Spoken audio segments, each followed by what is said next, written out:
Hi friends, ఈరోజు నేను France chicken ఎగ్స్తో biryani చేస్తున్నాను. చికెన్కి ఇలా మసాలాలన్నీ పట్టించెట్టాను. ఫ్రాన్స్ని కూడా ఆగిలి వేసి చెట్టుకుంటాం కదా, నిల్వ చెట్టుకుంటాం కదా, అలా చెట్టి ఉంచాను. ఇవన్నీ ఇప్పుడు బిర్యానీ చేద్దాం. ముందుగా పాన్లో ఆయిల్ నెయ్యి వేసి ఉంచాను.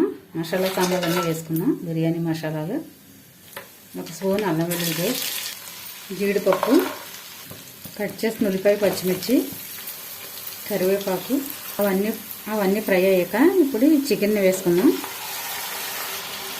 ఈ చికెన్కి ఉప్పు, కారం, అల్లం వెల్లుల్లి పేస్ట్, పసుపు, మసాలా, పెరుగు, నిమ్మరసం అన్నీ పట్టించి పెట్టాను.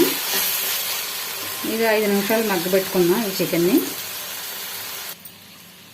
చికెన్ కూడా మగ్గిపోయింది. ఇప్పుడు రొయ్యలు వేసి ఒకసారి కలుపుకుందాం.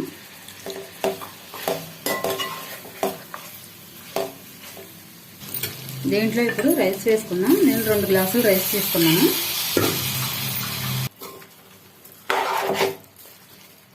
బియ్యం ఒకసారి కలుపుకున్నాక ఇందులో 1/2 స్పూన్ బిర్యానీ మసాలా, వాటర్ వేసుకుందాం. 2 గ్లాసుల బియ్యానికి 4 గ్లాసుల వాటర్ వేసుకున్నాను.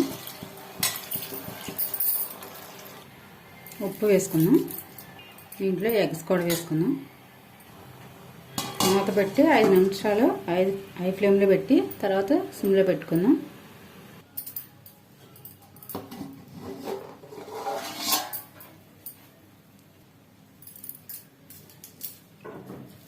బిర్యానీ ఉడికిపోయింది.